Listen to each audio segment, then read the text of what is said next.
गणेशाय नमः। बोलिए चौथ माता की जय। चौथ माता की कृपा आप पर और आपके पूरे परिवार पर हमेशा बनी रहे। आइए चौथ माता को बारंबार प्रणाम करते हुए हम चौथ माता की व्रत कथा का श्रवण करते हैं। कथा के अनुसार एक नगर में एक बूढ़ी माई रहती थी। वह अपने बेटे की सलामती के लिए 12 महीनों की चौथ का व्रत किया करती थी। हर चौथ को पंसारी से थोड़ा सा गुड़ और घी लाकर 4 लड्डू बनाती, एक बेटे को देती, एक से पूजा करती, एक हथकार के लिए निकालती और एक चांद उगने पर खुद खा लेती थी। एक बार उसका बेटा अपनी ताई से मिलने गया। ताई ने बैसाखी चौथ का व्रत रखा था। ताई से पूछा, माँ तो 12 चौथ करती है। ताई बोली, तेरी माँ तेरी कमाई से तरमाल खाने के लिए 12 चौथ करती है। तू परदेश जाए तो वह एक भी चौथ नहीं करेगी। लड़के को लगा ताई सच कह रही है।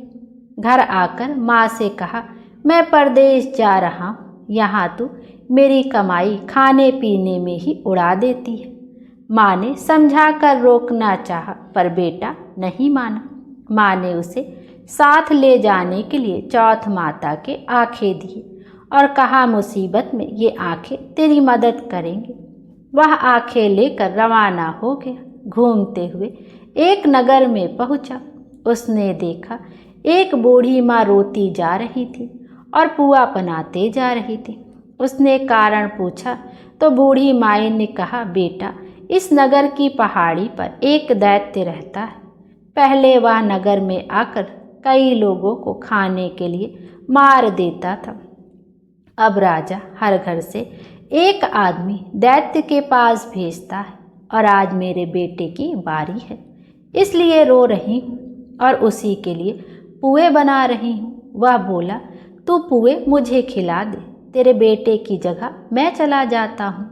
बूढ़ी माँ ने खीर पुए उसे खिला दी। खा पीकर वह सो गए। रात को राजा के सैनिक आया तो बूढ़ी माँ ने उसे भेज दिया। दैत्य के सामने पहुँचने पर उसने चौथ माता के आंखें दैत्य की तरफ फेंक कर कहा, हे चौथ माता, यदि मेरी माँ मेरी सलामती के लिए व्रत करती है तो दैत्य का सिर कटकर गिर जाए। तुरंत दैत्य का सिर कटकर गिर गया। लड़का वापस आ गया। राजा ने उसे उपहार देकर विदा किया। चलते हुए एक दूसरे राजा के नगर में पहुंचा। इस राज्य में आवा तभी पकता था जब एक इंसान की बलि दी जाती थी। सिपाहियों ने उसे पकड़कर आवे में चुन दिया। लड़के ने आंखें आवे में डाली और कहा, हे चौथ माता, यदि मेरी माँ तेरे लिए व्रत करती है तो आवा मेरी बलि लिए बिना ही झट से पक जाए। आवा तुरंत पक गया। आवे में से मिट्टी की जगह सोने चांदी के बर्तन निकले। अंदर से लड़का बोला, बर्तन धीरे धीरे निकालना, मुझे लग नहीं जाए। राजा ने उसे निकलवाया और पूछा, इस आवे से तुम बच कैसे गए? लड़के ने बताया कि उसकी माँ चौथ का व्रत करती, व्रत के कारण ही आज वह बच पाया। राजा को विश्वास नहीं हुआ। उसने एक चांदी की सुराही मंगवाई और कहा कि सुराही की नली से निकल कर दिखाओ, तभी मुझे विश्वास होगा। लड़के ने चौथ माता को याद करके आंखें सुराही में डाले और कहा, मैं भंवरा बनूं, सुराही से निकलूं। लड़का भंवरा बनकर सुराही से निकल गया। राजा ने खुश होकर राजकुमारी की शादी उसके साथ करवाई और सभी लोगों को चौथ माता का व्रत करने को कहा। उसे माँ की याद आई। उसने राजा के पास जाकर खुद के नगर जाने की इच्छा जाहिर की। राजा ने रथ, घोड़ा, हाथी और खूब सारा दान दहेज देकर उन्हें विदा किया।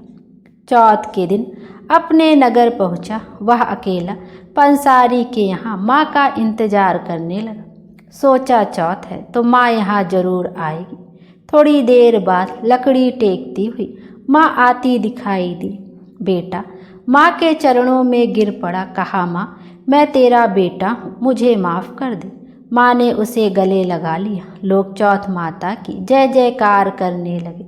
उस नगर के सभी लोग चौथ माता का व्रत करने लगे। हे चौथ माता, जैसे बूढ़ी माँ और उसके बेटे की सहायता की, वैसे हमारी भी करना।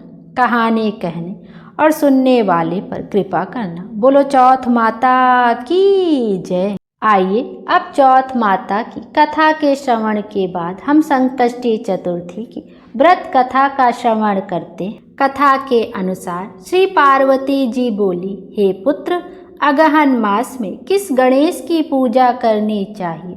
श्री गणेश जी बोले, दुर्गे, इस मास में गजानन की पूजा करनी चाहिए। दिन भर निराहार रहकर ब्राह्मण को भोजन करावें, चंद्रमा को अर्घ देकर भोजन करें। पूजा के अंत में तिल, जौ, चावल, घी, बूरा आदि से हवन करें। त्रेता में दशरथ नाम के धर्मात्मा राजा थे। उनके एक अंधे साधु ने श्राप दिया था कि जिस प्रकार पुत्र शोक में मेरी मृत्यु हो रही है, इसी प्रकार तुम्हारी भी हो। श्राप को सुनकर राजा को बहुत दुख हुआ। उन्होंने पुत्र की प्राप्ति के लिए यज्ञ किया। उसके प्रभाव से जगतपति श्री राम 4 रूप से प्रकट हुए और लक्ष्मी जी उनकी स्त्री सीता हुई। पिता की आज्ञा से राम, लक्ष्मण और सीता वन को गए। रावण ने सीता का हरण किया और श्री राम जी ने राक्षसों का वध करके जनक नंदिनी सीता को प्राप्त किया। सीता के विरह में श्री राम ढूंढते हुए ऋष्यमुख पर्वत पर पहुँचे। वहाँ सुग्रीव से मित्रता की। हनुमान के साथ बानर सीता जी को खोजने लगे। वहाँ बानरों ने संपाति को देखा।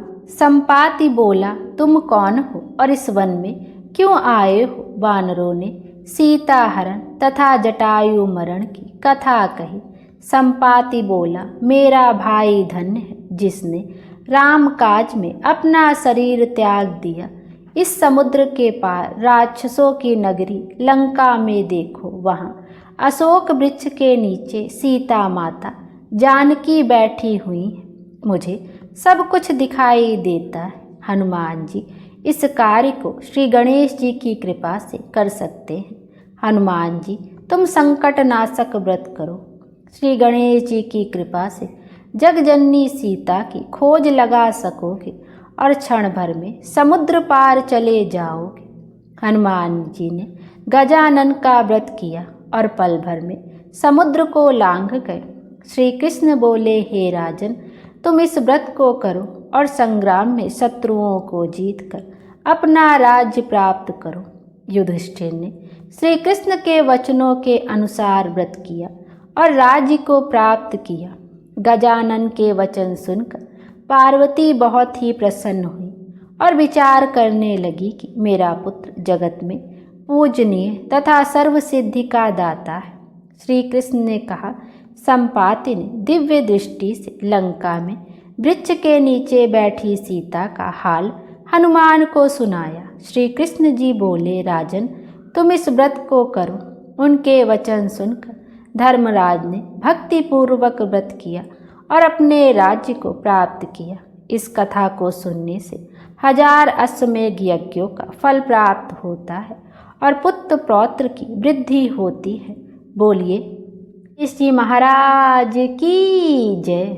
आइए अब भगवान गणेश जी के जन्म और उसकी कथा का श्रवण करते हैं। गणेश का अर्थ होता है गणों का ईश और आदि गणेश का अर्थ होता है सबसे पुराना यानी सनातनी। शिव पुराण के अंतर्गत रुद्र संहिता के 4th खंड में यह वर्णन है कि माता पार्वती ने स्नान करने से पूर्व अपनी मैल से एक बालक को उत्पन्न करके उसे अपना द्वारपाल बना दिया। शिव जी ने जब प्रवेश करना चाहा तब बालक ने उन्हें रोक दिया। इस पर शिवगणों ने बालक से भयंकर युद्ध किया, परंतु संग्राम में उसे कोई पराजित नहीं कर सका। अंतोगत्वा भगवान शंकर ने क्रोधित होकर अपने त्रिशूल से उस बालक का सिर काट दिया। इससे भगवती शिवा क्रुद्ध हो उठी और उन्होंने प्रलय करने की ठान ली। भयभीत देवताओं ने देव ऋषि नारद की सलाह पर जगदम्बा की स्तुति करके उन्हें शांत किया। शिव जी के निर्देश पर विष्णु जी उत्तर दिशा में सबसे पहले मिले जीव हाथी का सिर काट कर ले आए। मृत्युंजय रुद्र ने गज के उस मस्तक को बालक के धड़ पर रख उसे पुनर्जीवित कर दिया। माता पार्वती ने हर्षातिरेक से उस गजमुख बालक को अपने हृदय से लगा लिया और देवताओं में अग्रणी होने का आशीर्वाद दिया। ब्रह्मा विष्णु महेश ने उस बालक को सर्व अध्यक्ष घोषित करके अग्र पूज्य होने का वरदान दिया। भगवान शंकर ने बालक से कहा, गिरिजानंदन, विघ्न नाश करने में तेरा नाम सर्वोपरि होगा। तू सबका पूज्य बनकर मेरे समस्त गणों का अध्यक्ष हो जा। गणेश्वर, तू भाद्रपद मास के कृष्ण पक्ष की चतुर्थी को चंद्रमा के उदित होने पर उत्पन्न हुआ है। इस तिथि में व्रत करने वाले के सभी विघ्नों का नाश हो जाएगा और उसे सब सिद्धियां प्राप्त होगी। कृष्ण पक्ष की चतुर्थी की रात्रि में चंद्रोदय के समय गणेश तुम्हारी पूजा करने के पश्चात व्रती चंद्रमा को अर्घ्य देकर ब्राह्मण को मिष्टान खिलाएं। तदोपरांत स्वयं भी मीठा भोजन करें। वर्ष पर्यंत श्री गणेश चतुर्थी का व्रत करने वाले की मनोकामना अवश्य पूर्ण होती है। बोलिए भगवान गणेश की जय। आइए अब गणेश जी की आरती का भी श्रवण करते हैं। जय गणेश जय गणेश जय गणेश देवा, माता जाकी पार्वती पिता महादेवा। एक दंत दयावंत चार भुजाधारी, मस्तक सिंदूर सोहे मूस की सवारी। अंधन को आँख देत कोढ़िन को काया, बाझन को पुत्र देत निर्धन को माया। हार चढ़े फूल चढ़े और चढ़े मेवा, लड्डुवन का भोग लागे संत करे सेवा। दीनन की लाज रखो शंभु सुत बारी, कामना को पूरा करो जग बलिहारी। जय गणेश गणेश देवा, माता जाकी पार्वती पिता महादेवा। बोले गणेश जी महाराज की जय। गणेश जी महाराज हम सबकी मनोकामना पूर्ण करें और हमारे जीवन को खुशियों से भर दें। Thank you.